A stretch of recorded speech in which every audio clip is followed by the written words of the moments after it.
What's up, guys? Happy Tuesdays. Hey, what's up, RB Nickel?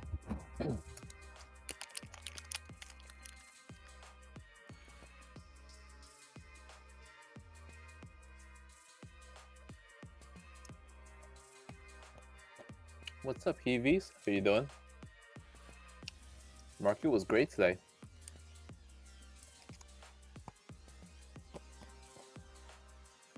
Wow.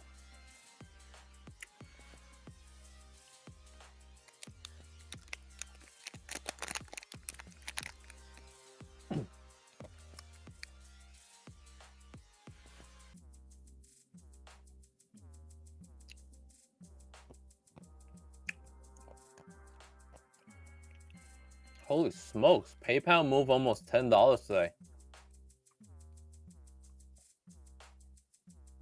Hey, what's up, G-Money? Oil sector is still moving up very fast.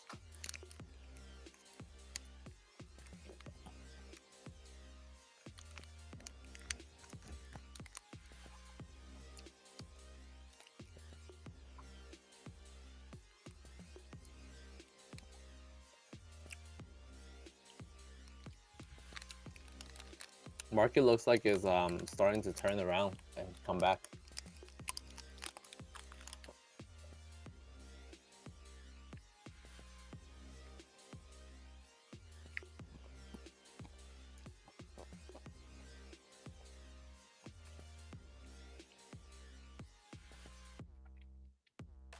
Oh shit, you guys heard me eating? Damn. Got caught.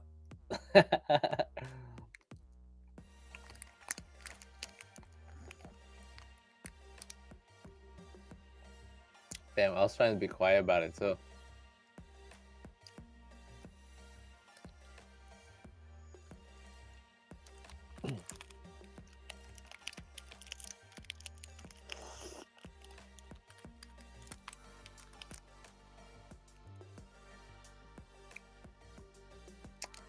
Yup.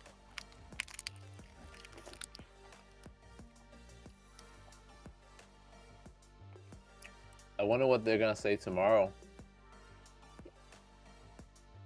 Oil is feel like a short. Let me see. Let's look at oil. Check out that oil sector, man.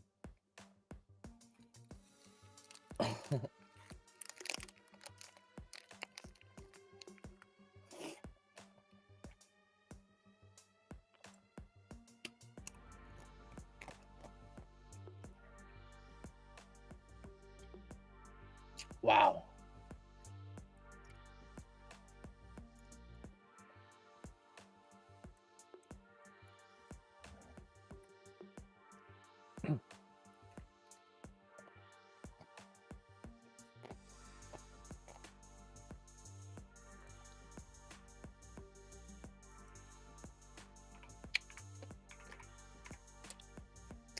I have some shop $1,600 calls.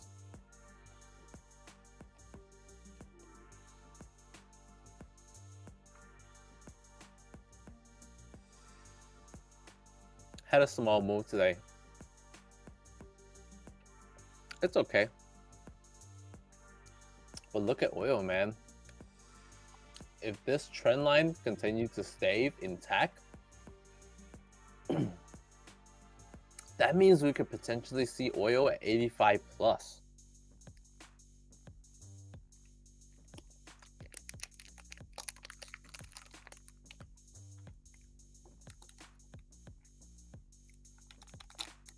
I was just talking with Tommy the other day that if Shopify does a stock split, they would be back to 2000s. It would be 1600 plus to 2000s easily. Be the greatest run ever.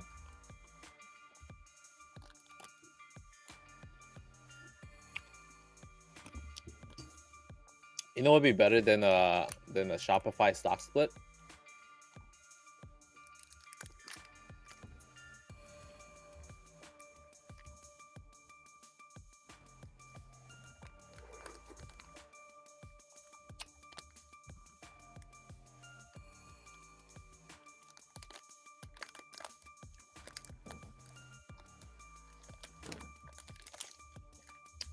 It would be Amazon stock split. If we get an Amazon stock split and a Shopify stock split at the same time, oh man, they would push each other back to back. Like at first, Amazon will do a stock split, and it will carry the whole sector. It will carry everything that's related to Amazon, and it'll go boo boo boo boo boo, and then and then and then Amazon will literally carry itself to like $4,000, right? First time in history, Amazon hits $4,000, right? It'll carry itself there, and then it'll start doing and then after they split, and then Shopify will come out and be like, you know what? Let me do it too. Let me do it as well. So then Shopify does a split, and bam, it starts going boom, boom, boom, boom. And at this point, Shopify's probably already at $2,000, so they'll start climbing to like 2,500, and then as all the CEOs sit there and look back and they're like, wow, maybe I should do a stock split. And then everybody's running to do a stock split. And next thing you know, who else does a stock split? SE, They go and they're like, yeah, let me do it. Let's do a stock split as well. And their stock is going. They're running like crazy, $100 plus, $200 plus, $300 plus, $500. And then next thing you know, what happens? Tesla comes back and is like, yo, I can't let all these guys get rich without me. So they come back and they do another split, back to back, year after year. It's possible. It's been done before. Amazon did like stock splits back to back, like year after year. If you think the market is high and you want to like get more investor money, you do more stock split, man. Easy money, easy money. I actually saw a video the other day that says Tesla is very likely to split because apparently they have like an employee share purchase program. So if the employees can buy the stock, right, they have to put aside funds and things like that, and and because of that, Tesla had to split to make the stock smaller because they can't give fractional shares or something to the shareholders, so they have to hold full shares. So because of that, Tesla has to do splits or something like that. So they're speculating that Tesla could do another one if the stock price gets way too high.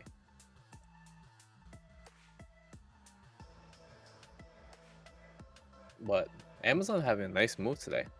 It's been a good buy off that 3,000 level-ish, 3,100, or just this range here. I'm not sure if this will hold though. Evie's like, Shopify would be $150. What? What, man? 150? Oh shit.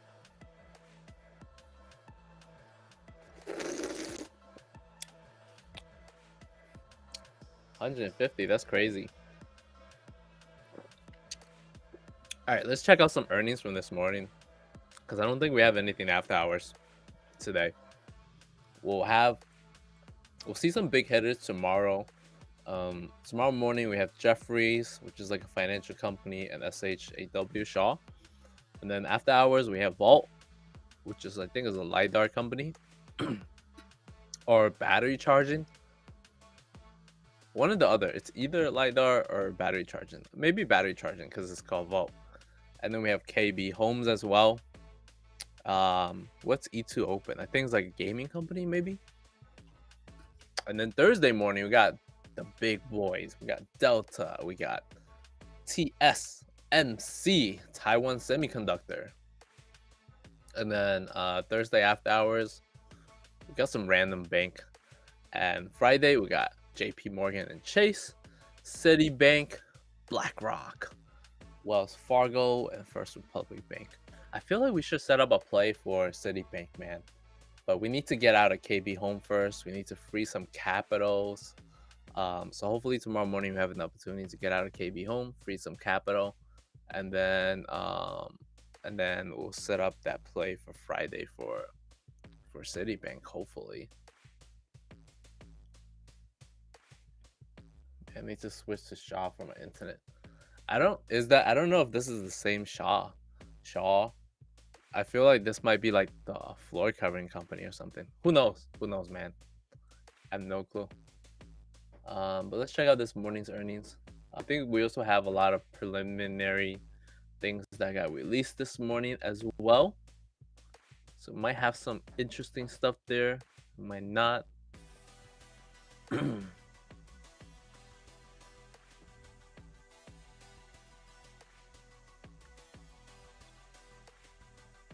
So Nokia released some information this morning.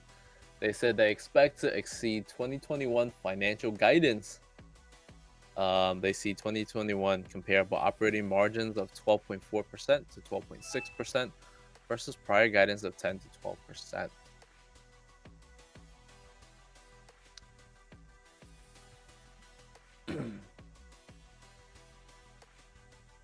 Wow, this company Accolade jumped a lot last night after earnings. Apparently had a really good earnings. We didn't even look into it, honestly. Shoot. 170% increase. Oh, that is a great earnings. I don't really know what the company does, so I didn't bother to look into it.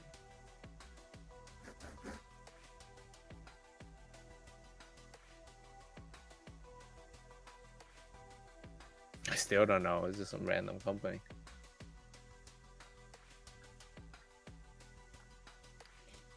PKI posted their guidance. Wow, they said they're expecting to have a really, really good quarter. What does PKI do? Instrument tests.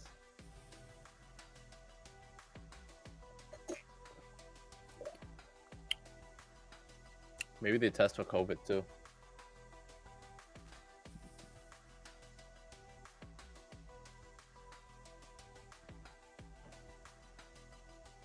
Hey, what's up, Trouster? CVS also reported. They also released their guidance. See what they said.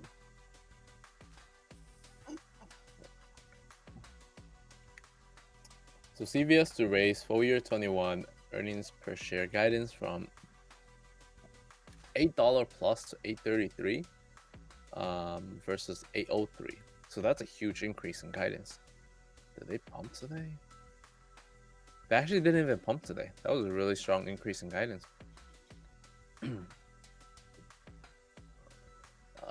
They said they reaffirmed full year 22 GAAP EPS range of 7 to 7.24. It's adjusted to 8.10 to 8.30. So they're gonna do a broadcast as well.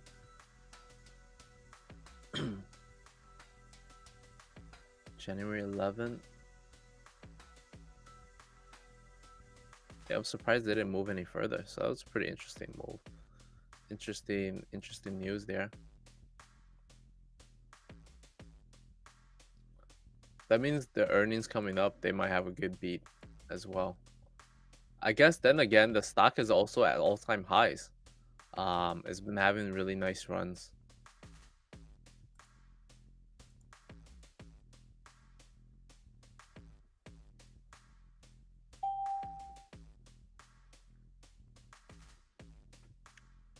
Built a beer workshop. BBW.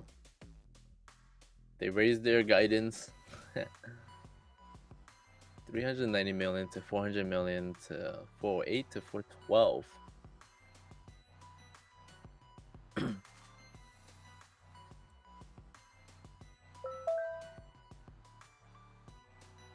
Wow.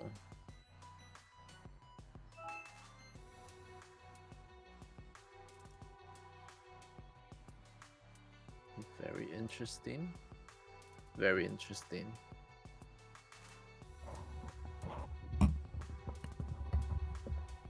Do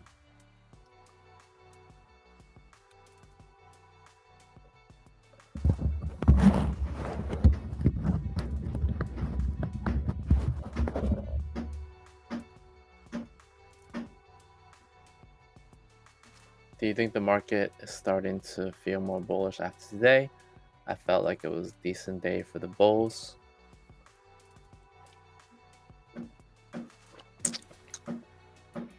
I think it was a good day for the bulls. We had a good recovery. We're seeing a lot of reversal setups on the daily chart. Things are looking pretty bullish, but at the same time, I wouldn't discount a double bottom pullback as well, because as much as I love this bullish move, you always got to be able to, like, you also got to put in these other possibilities and other probabilities that could happen as well. So, if we're extremely bullish, we can pull something like this, just have this nice run all the way to the upside to new highs. We'll have, 480 plus. If we're accounting for like other probabilities, we can have a move like this. We're back to back 2 days green, and then we just chop in this range here, and having another back test right there, before testing the top again for another back test down.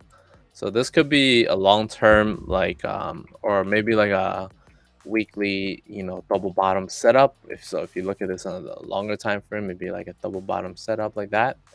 So I could see something like this possibly set up too, just some chop in this range area, coming back here for another move up. So you always gotta be ready, man. Always gotta be ready for the unexpected.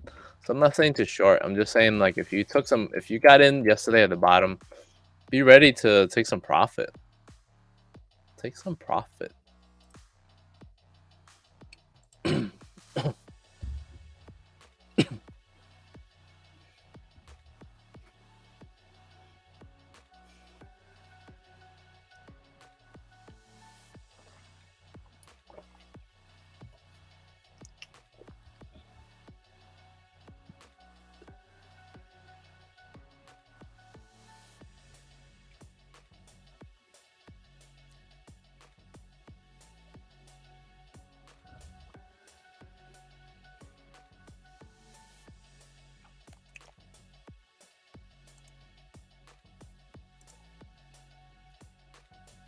Hey, what's up, man? How you doing?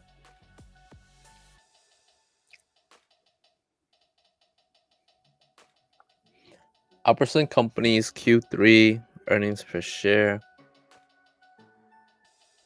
So let's see. This is like, I think this is a supermarket.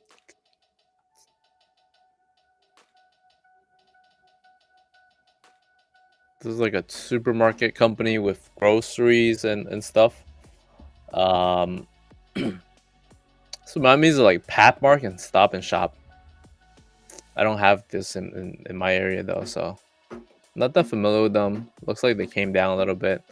Was around $34. Came back down to 28. Let's see how that earnings did. Earnings per share was 79 cents as opposed to a 59 cents estimate. Sales is 16.73 billion as opposed to 16.08 estimate. So having a really good quarter. 19% increase compared to the same period last year.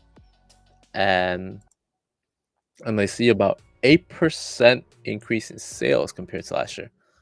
Now, let's take a look at how the stock did compared to last year. So stock was trading around $17, $18 last year. Right now it's 28. So saw a $10 increase, right? So that's got to be more than 50% increase compared to last year's. But the results isn't really showing that. The results only showing like 19 and 8%. So let's see if there's any other interesting news inside this as well.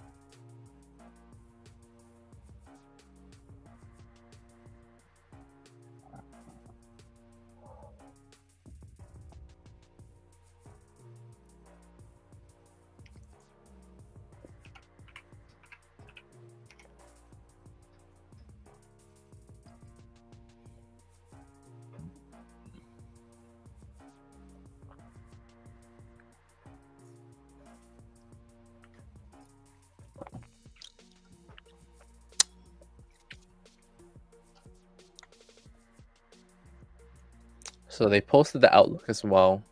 I guess they have it here too. They said they raised their guidance for the full year of 2021, or 2022 at this point. I don't know. They said they're looking to make from 250 to 260 originally, but now they think they're gonna make around 290 to 295 per share. So I guess it's counting for this 20-cent move here. a little bit. So this quarter, next quarter is going to be good. So that's Alperson. If it comes down a little bit more, maybe to like the 20 area, I'd probably look for adding opportunities there in terms of good value and, you know, back-to-back gains. But at the current price of like 50% plus gain in stock price compared to only like 30% gain in earnings per share and 8.5% gain in revenue, I don't really see it justifying that current price point. LCID up 10%. Yeah, it had a nice move to $45 today, I think, right? I think one of our other traders, KLQ, she called that move a little while back, so it's been a pretty good move. Nice gains, almost 100+%. So congratulations to those of you that have been playing it. I wish I was still holding some calls, but we got burned like I think a week or 2 weeks back, so we didn't hold long enough for that run. Next time. Yo, what's up? What's up, Darius? How you doing? Happy New Year's, man. All is well. Been hanging there. New Year's starting off good. Hopefully it continues to be good. If we get this run that I've been playing in SGH, Smart Global Holding, they did a stock split. They had a really good earnings on January 4th. They announced a stock split, and you know, I bought it at the bozo price. I picked it up around $68, thinking I got a good deal. But then the next day after earnings, it came back down pretty hard. Came back down to 59, and and I averaged down a lot. I did big average down, so I just been averaging down like every day for the last 3-4 days. Not even 3-4 days. The last 5-6 days, I've been averaging down. So every time we hit the bottoms, I've just been adding position, added some position yesterday as well. Now I just gotta sit and wait. Hopefully it can come back to $70 plus, and if it does, I probably could be good. I probably don't even have to trade for the next 6 months, honestly, because it would be a nice gain. So I just need to make that move back to $70 plus. So, but like I said before, if you guys been here since last year or longer, you know, I'm always extremely bullish on stock splits. What's up, Deluxe? How you doing? So Deluxe, I don't know if you remember last year we had Apple, or maybe the year before now. I forget, man. The years move so fast. We're in 2022 already. Last year was 2021. 2020 was like the beginning of COVID, but I felt like the last 2 years nothing significant happened in life, so it just felt like we were still stuck in 2020. I wish I can go back in time. Just be stuck in 2020, man.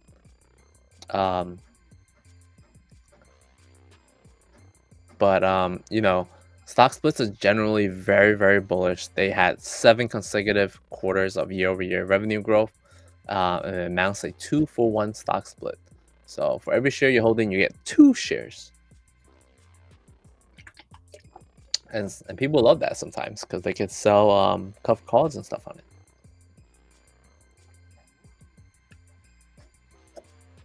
Any TA thoughts on Qualcomm? So that's a good question. What's up, GC Jim? So Qualcomm is gonna be basing their move on TSM this Thursday. So I think we're coming to a point in the market before Thursday. So I think tomorrow you guys are gonna have a lot of opportunities. I think you guys are gonna have a lot of opportunities to either set up a possible strangles or maybe even straddles on any. Go out there and pick any semiconductor stock you like tomorrow, because if you want to gamble, if you want to get a little lotto going, go out there, pick any semiconductor stock tomorrow, man, and just go 1 month out. Take a lotto. If you're bullish, go bullish. If you're bearish, go bearish. Take any ticker, and I'm pretty sure we're gonna make big moves because we're gonna see TSM. We're gonna see TSM report on Thursday, and I think this is their Q4 report, or their Q1. Let me see. Let me see. Let me see.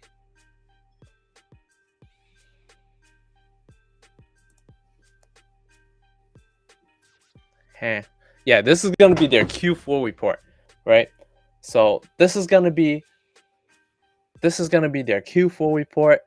They're gonna set how they did for the whole year of 2021, and they could potentially say how they're gonna do in 2022. They could be like chip shortage where, or they could be like, oh no, chip shortage raping us, So depending on what they say, all the other customers that they make the chips for is either gonna be like, house is on fire, or they're gonna be like, yeah, going to the moon.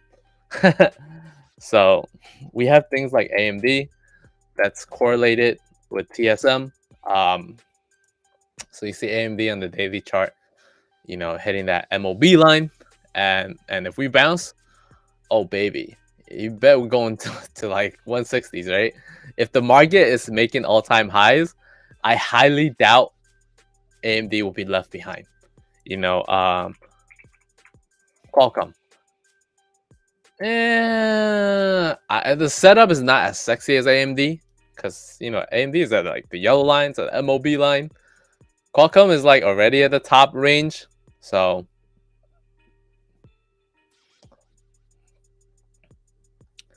I mean, the other thing, it's not bad that it's necessary in this range. Sometimes it's good because when it's stuck in a range for a while, what that means is that it's like it's building energy for a move. It's like building a base, right? Before the next attack. So sometimes it's good to see like ranges like that. When you see ranges like that, when it's just like it could go doosh or doosh, right? Sometimes it's just building the range before they attack. So it's a common strategy in the bands, Ballinger bands, and where like you want to see small contractions before it makes that big explosive move. What else? What are some other really good semiconductors? Let me see. What's Intel looking like? Who has potential to make moves? I don't know if Intel is really dependent on TSM like that, but maybe Nvidia. But Intel is breaking out actually. Intel's actually breaking out out of the trend pattern here. So it could start to run. It could go like pew pew pew pew pew pew, coming back to 68. Can you imagine Intel coming up to 68?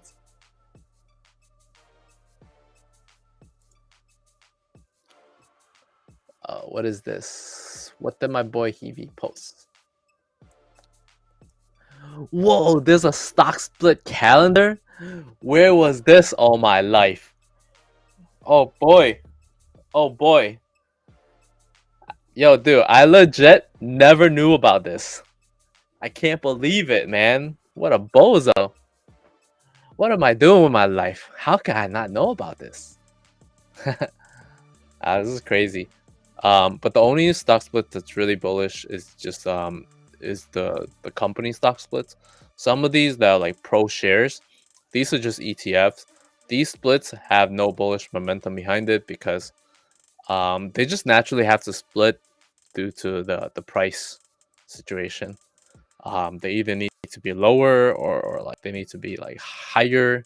Like some of these short ETFs, I think they need to be higher because the price naturally decays, and these they need to be these long ETF. They need to be lower so that more people can buy in, but it's not necessarily like extremely bullish, because these are ETFs that are linked to many other things. So it's really hard to move these more often than not. So not much bullishness to this. So only this one is a good one. What is that? This whole week? How are we looking at this? Is this for the whole month? How is this filter out? But that's good that you found that though. Really interesting.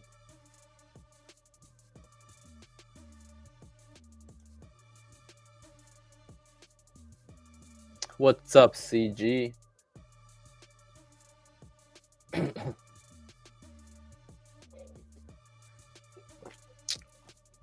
Oh yeah, I mean, you could do that as well. You can, you can pick up SMH or SOXL if you're doing shares. Hopefully you're not doing calls on those, because calls on these ETFs are usually pretty crappy. It's like playing calls on SPY, and you're not moving as much. So it's kind of bad. I mean, if I was doing shares, probably do SOXL. You're leaning on the bullish side, because if we're gonna move higher, right? It's gonna go from like 53. Oh, it's already up $10 from the bottom. Sheesh. If we're gonna move higher, probably go from 53. I mean 53 to like, or 63 to 73.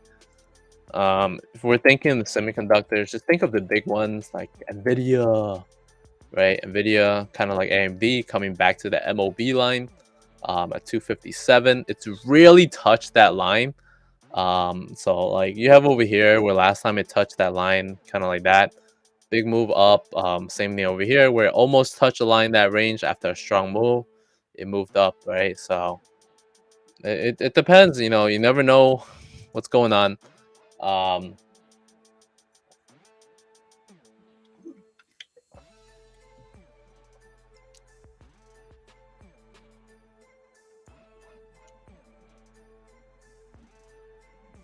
Yeah, you definitely need to brace for volatility. I mean, for me personally, I like AMD as the semiconductor play. I like the company, and it's got hype. It's got it's got options, liquidity. It's easy to play. There's a lot of premium in there, so you're not likely to get wrecked as much. So it's been good.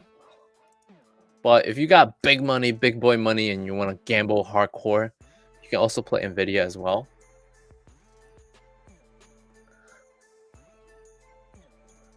Yellow line is the MOB line. MOB is it's like mobs, man.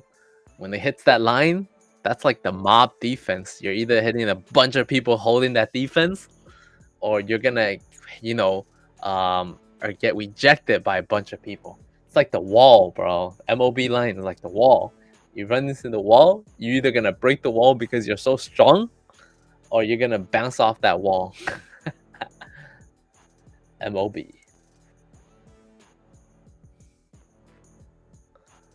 What else? What other semiconductor you got? Somebody mentioned SO before or something? Or ON? ON? ON semiconductor? Yo, what's that new semiconductor you guys are talking about on Wall Street Bets? I can't remember.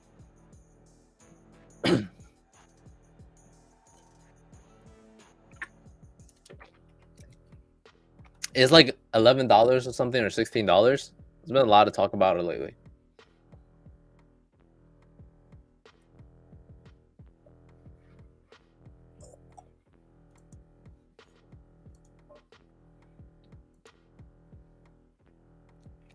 Let's go back to some earnings.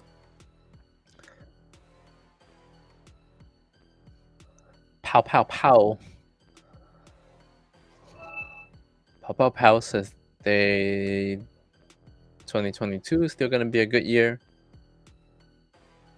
Look forward to opening our new state-of-the-art Wisconsin plant this summer. Whoa. You would think that gun sales would slow down and that they wouldn't be looking to open new facilities, but they're like, nah, we're gonna make more guns.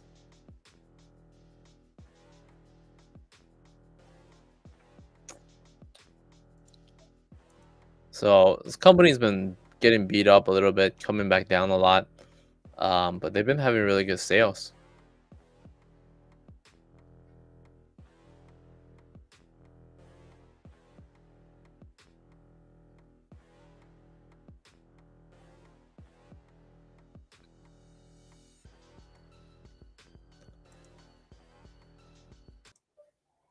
American Eagle also raised their full year guidance 23.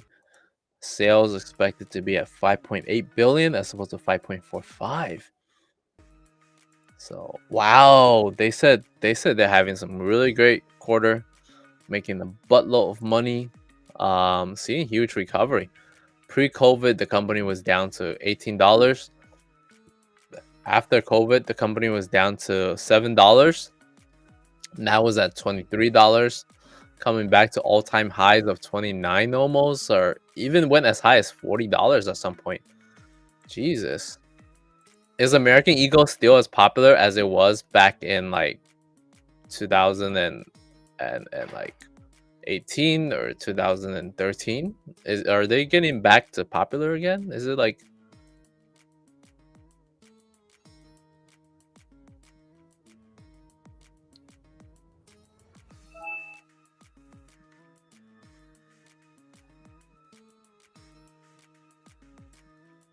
you're not gonna give me no cookies?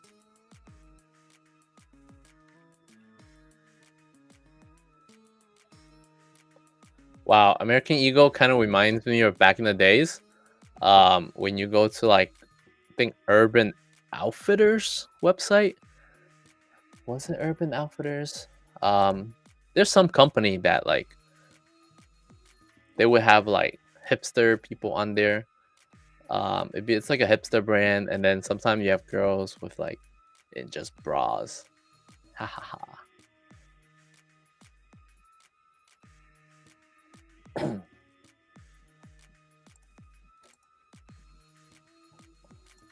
Nah, it wasn't indie. It wasn't AHR.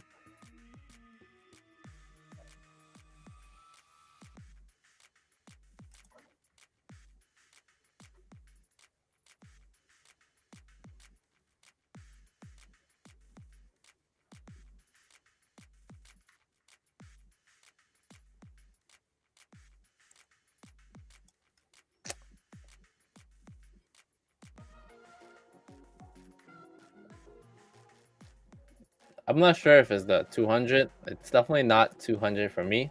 It's a combination of things. But if the 200 works for you, then good for you guys.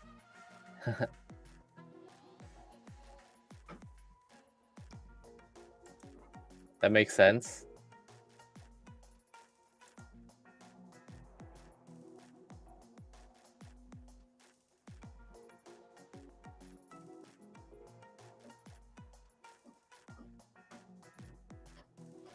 Aeropostale. Aren't they still around?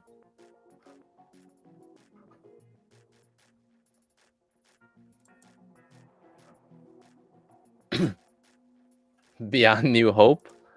I guess Beyond Meat has been running the last 3-4 days, right? Then they have some deals, like with Taco Bell that carry them. Looks like they're coming back. There was a big pattern here. There's a big trend line going here, where they've been struggling to break above. So if they can do it, this could, could be a potential breakout reversal play here.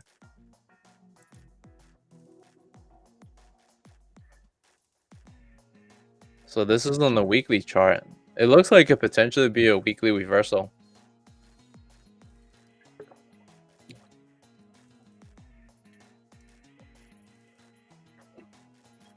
What's up, Mass Appeal? How you doing?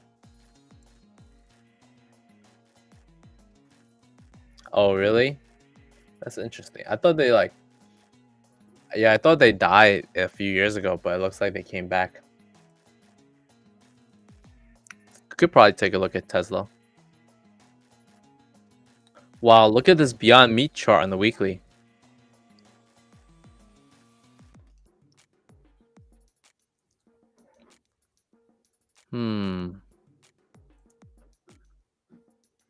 Yeah, this could potentially be the reversal if we can break above that line here. So if we can break above there, I think it's around $71. That could be, big moves. Could be big moves.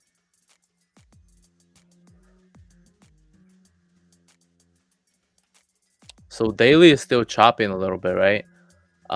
So could possibly do something like this. where he's just chopping, and then boom. Just chopping, and then boom.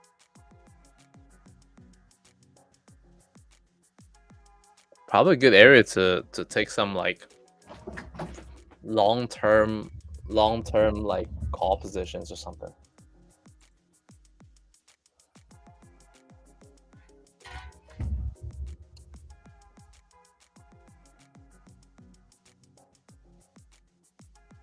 Let's take a look at Tesla.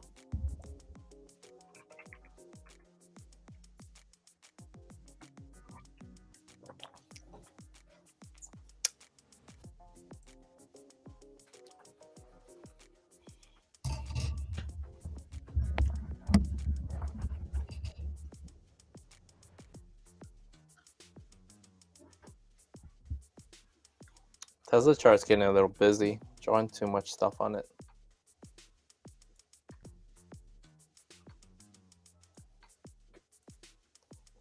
Hold on, I need to delete a bunch of these things on the chart. I need to clean up the chart.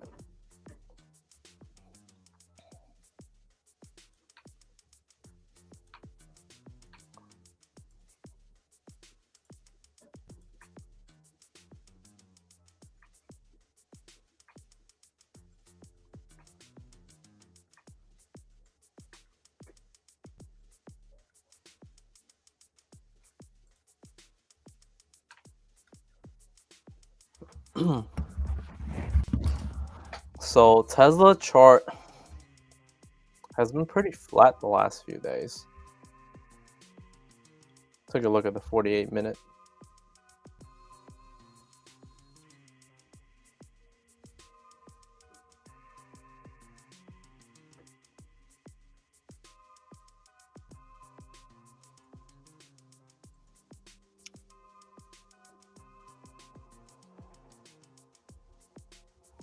So two patterns here. I would say the most important is probably this line here.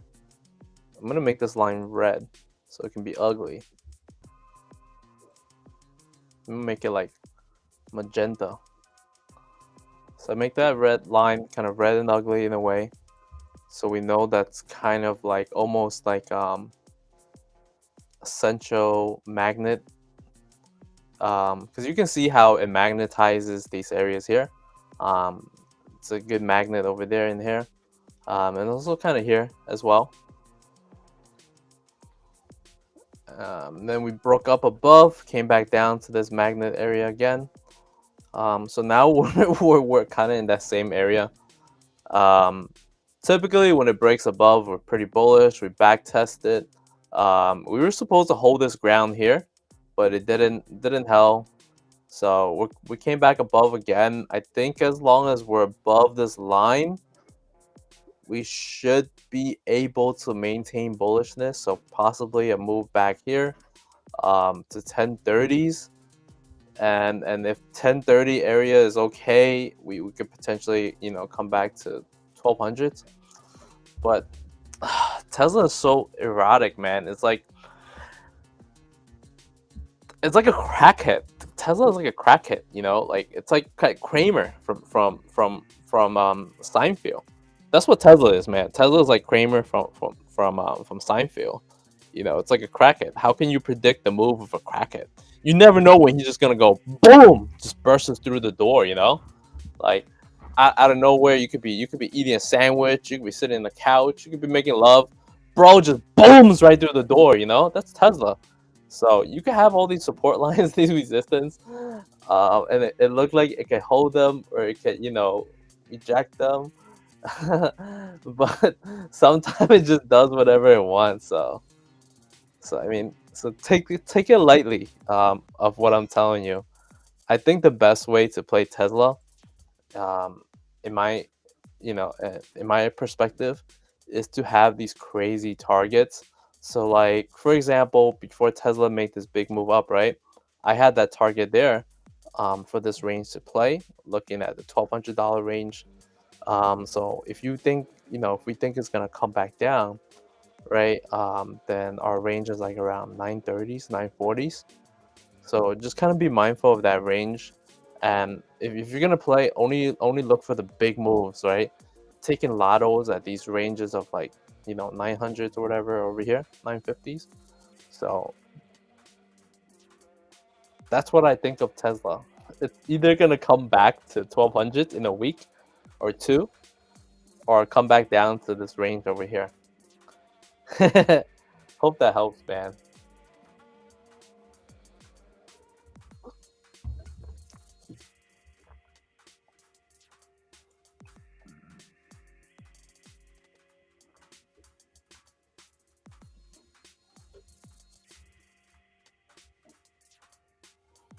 Oh,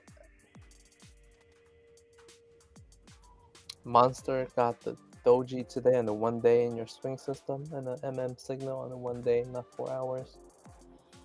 So we'll post this chart here.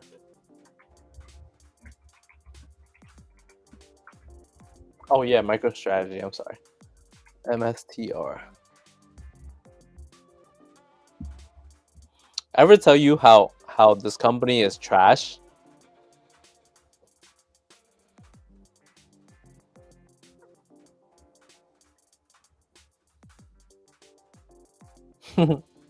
Imagine this was a company trading around this $100 range for the longest time.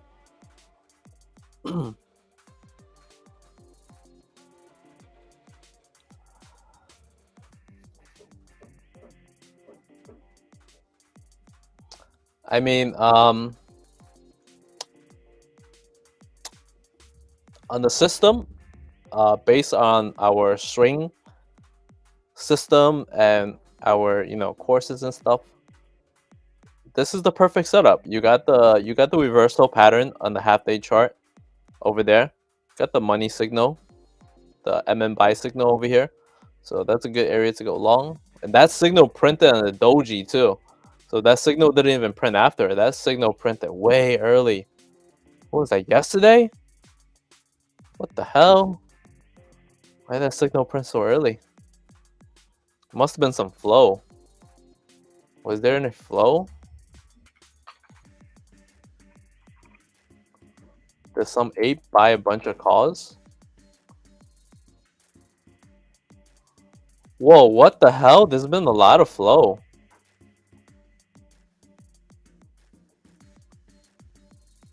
Dude, there's a lot of flow, man. No wonder. A lot of call flow, a lot of put flows all over the place. So going over what you asked before.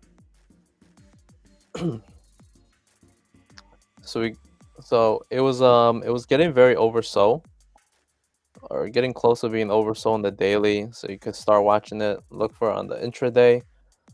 Looking for it on the intraday, we saw the reversal pattern here. Got the confirmation this morning, and we already started getting a move up. So the first target would probably be 526, and then second target would be over here around 560s. This first and second target kind of align with the daily target as well, 560s. If all goes well, we could potentially see a move back to 650s. But the premium on this ticker is very, very expensive. Very, very high. I hope it works out, because this is a hard ticker to play in terms of calls, options, and premiums. The liquidity is tough. But with that said, we also got to look at it, Bitcoin as well. We got to look at BTC as well. So Bitcoin is also printing like almost a reversal, possibly like building a cup here, right? So possibly building the cup, which is also another reversal pattern, like a long-term reversal pattern. So we're hitting short-term resistance right here. So it could be a potential fake out. So it's good to see the pattern and confirmation on the MicroStrategy chart. But you also got to be mindful of crypto. of the actual underlying derivative that MSTR would be based off, which would be the BTC. So BTC looks like it's potentially hitting some resistance over here in the purple line. Struggling, is setting up this half a cup. But hey, who knows? Who knows? Who knows, man? What if this cup drops, right? And the cup doesn't happen. So best case scenario, we get the move back to 44s. I would love that as well. I'm with you, man. I want that to happen. So that's an intraday chart. On the daily chart, we would love for it to maybe set up the inverse head and shoulder. Maybe move back to over here, range 46. Set up that first head, and then set up a secondary shoulder to back test, come back to 52s. Like a shoulder here, back test 52s, and then continue to finish the top of the shoulder, but with a higher high at 71s. That would be great, right? And on the bigger shoulder too, of course. That's the best case scenario. So we're seeing the bullish setup on Bitcoin as well, but we need to break over on the half-day chart. So we gotta watch overnight to see if we're gonna break over on the half-day chart that we were talking about before. So we got a good signal here too, though. But watch out for this break. This break is gonna determine it.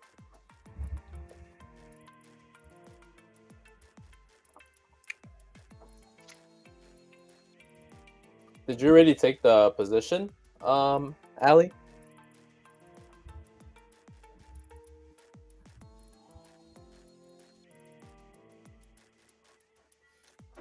Bitcoin.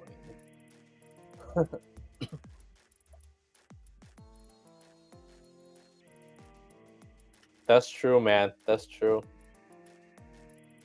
Yeah, I mean, I think the other thing we can play is like you can. There's so many Bitcoin tickers that you can play as well. From Riot to like. So Riot's at some good bottoms as well. This morning I saw a good move on Mogo, MOGO. So this is pretty low as well. Another Bitcoin related ticker. Oh, what kind of put spread did you guys do? Can you send me a link? Wouldn't that be bearish? Wouldn't that be anticipating Bitcoin to go down? Or chop, at least?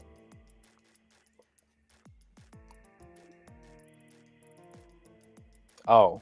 Nah, don't send it to me then.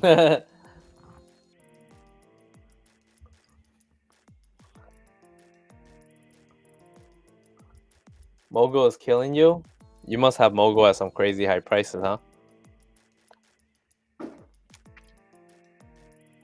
Did Mogo do any offering? So I know they're like a big Canadian company, eh?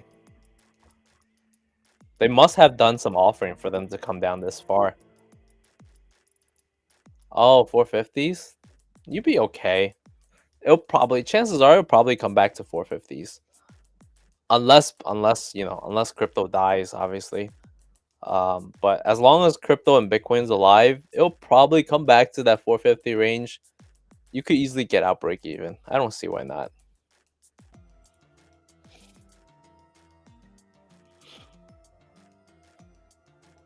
I mean, I can see why Time Hawk would be bearish on crypto. I mean, I'm not 100% sure. Assuming that he has like a similar perspective as me. I guess he's looking for us to come down a little bit further to this trend line move to maybe like 37s, and that's probably why he would be bearish on Riot. I think. What put spread do you guys have? So I can see that, expecting the Bitcoin to make that double bottom move. But I like this trend line move the most. So let me show you what I'm talking about in terms of the trend line move here.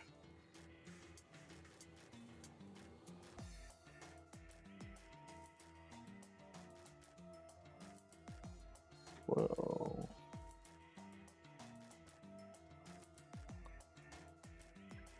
So let's keep this pattern in check, right? So expecting for this pattern move to come, we probably bounce at the $38 area. If we chop there, oh,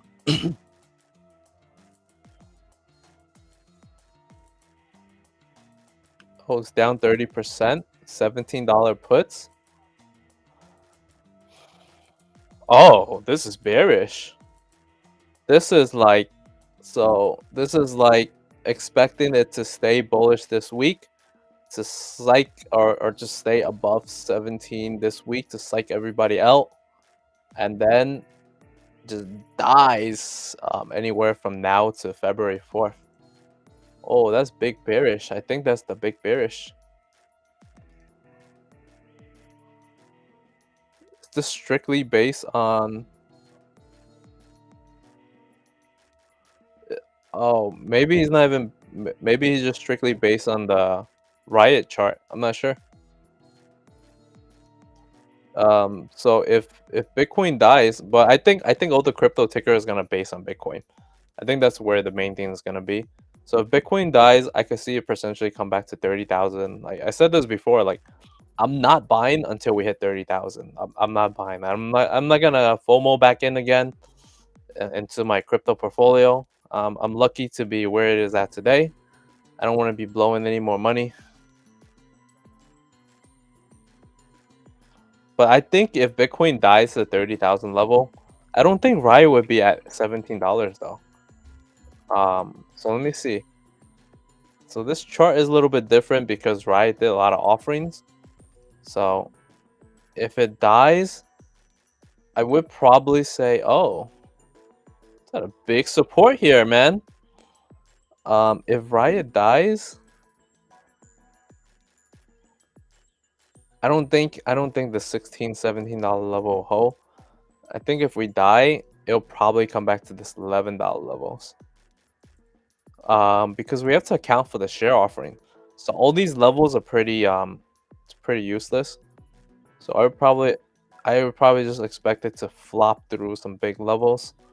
So if Bitcoin would have gone to 30,000, we would just flop right to this $10 level. If Bitcoin flops to like, you know, further than 30,000, it will flop to this $3-4 level.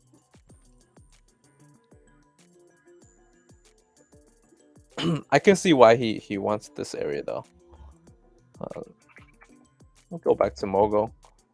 I think this is still a pretty good opportunity though. They just made an offer to pick up some position with this other company for NFT. So everybody is trying to get into this NFT space with the metaverse and things like that. So that's a pretty cool situation that could pump a lot of the stocks.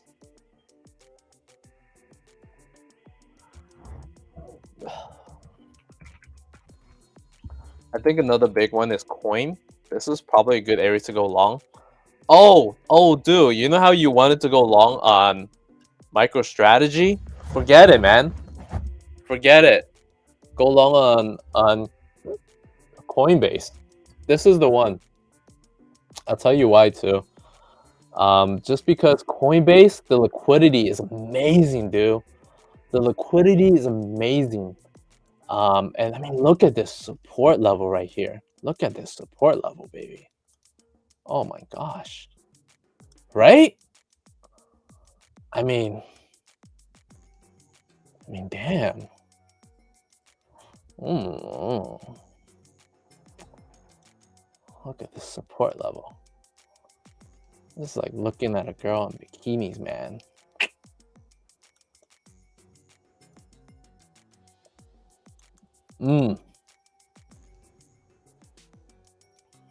This is like eating a good steak. God damn. Look at these levels. I like it.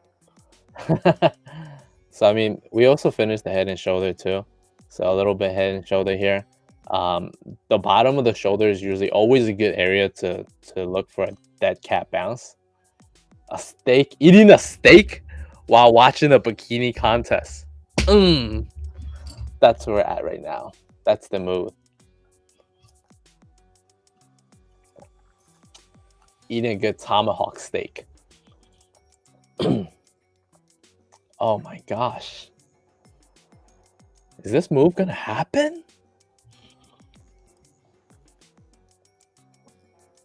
We also have this possible downtrend as well. Let me switch the color back. Coin doo-doo. I used to hate Coinbase. I used to hate this company. Until they announced that they were getting into NFTs.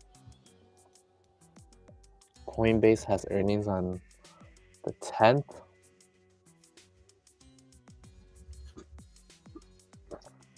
Yo, you guys remember last time when we played the earnings of 360s? Oh my gosh. When they announced the NFT thing, that was crazy. I thought they were gonna go to 400s, man. I took a bunch of calls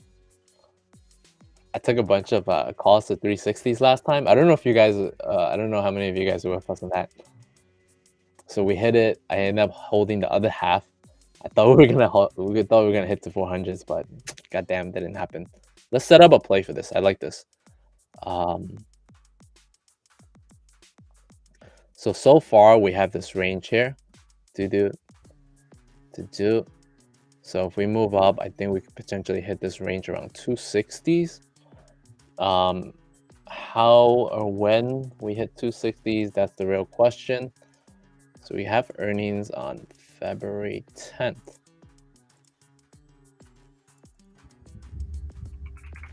Ooh, I feel it, man. If Bitcoin moves, I think this is gonna be it. This is gonna be our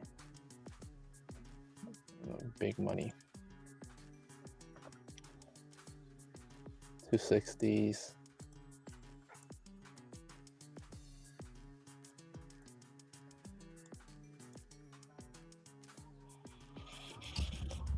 It's too far out. It's too far out. I think if we're gonna go to 260s, we wouldn't even go that far out. I feel like we even happen at the end of the month.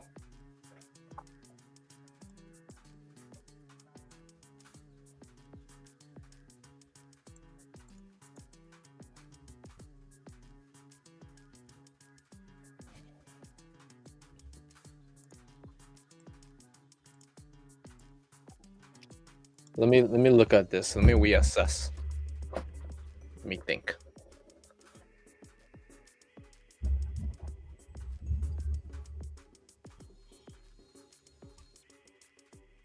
So we're over here. We're at the secondary move here. So 1, 2, 3, 4, 5. So it took about 5 days for that move to happen. So it took 5 days for that move to happen. That move happens in 5 days, then this is probably the ideal play. That move happens in 5 days. We'll be profitable anywhere in that range too. We'll be profitable anywhere in that range. We'll be profitable even at the 276 range. Wow.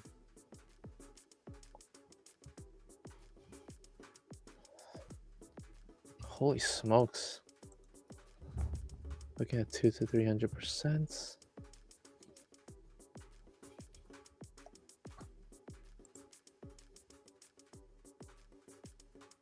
Top of the pattern is 260.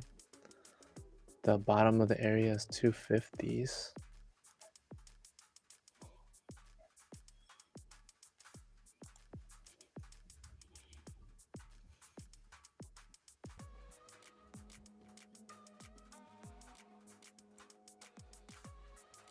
Even if it's the 250s, will be 100%. And that's just on this Friday.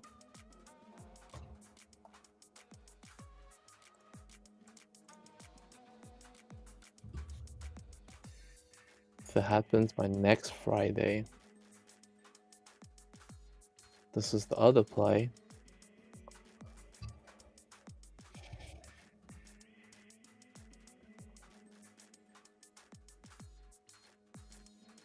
So I think there's two plays here. I think if you want to do it for further out, you want to go lower and create a diagonal.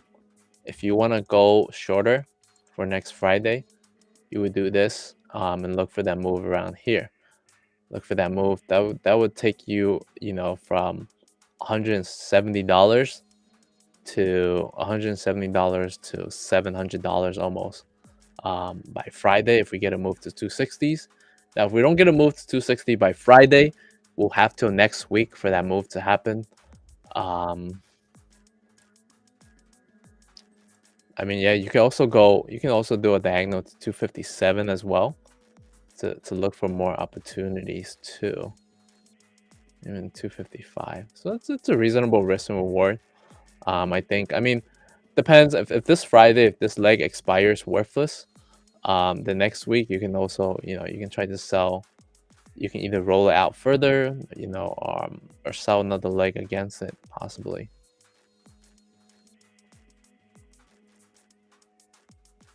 Could also do this as well.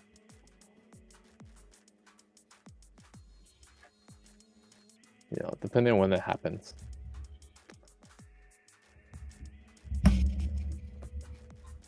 This is probably the best idea. You're paying a little bit more money, but you have another opportunity to sell the leg again next week if the move is taking longer than anticipated. Or you could always close out Monday and open the higher leg to 270s too. So it's multiple ways. But I guess this one's the best.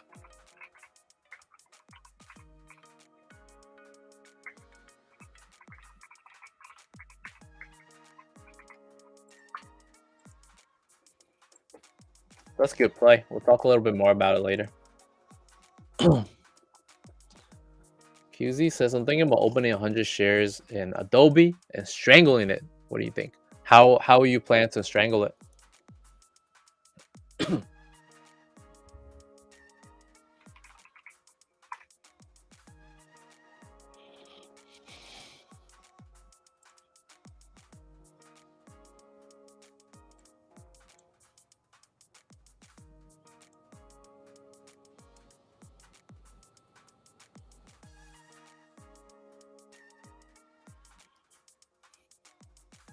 Sell call options and buy put options?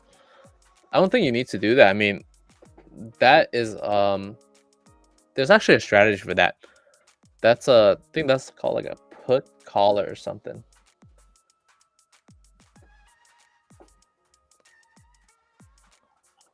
But if you're bullish on it and you want to pick up 100 shares, then all you got to do is just sell shares.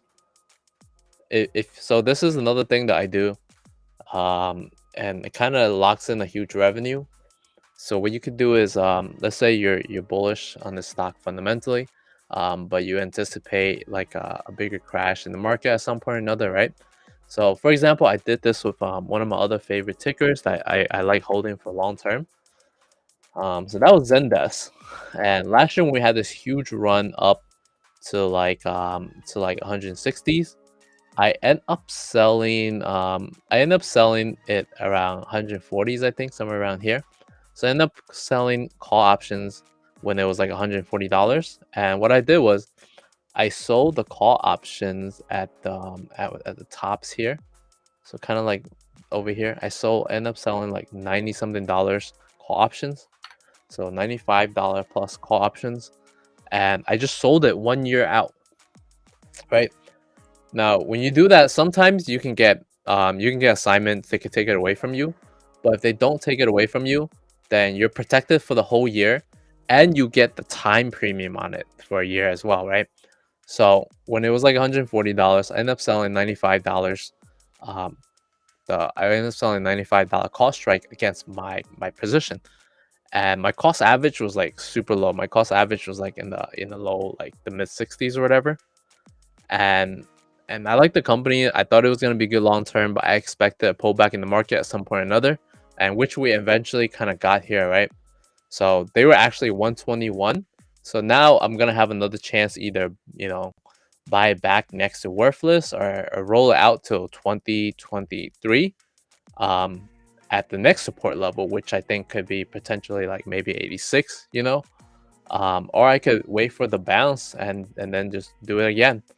If I think, if I think we're gonna bounce again, I'll sell something lower, after we have a nice bounce, and just lock in that premium for the whole year.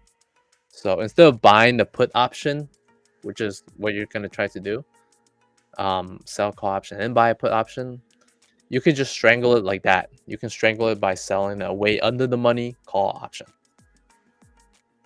and that will protect you against any downside.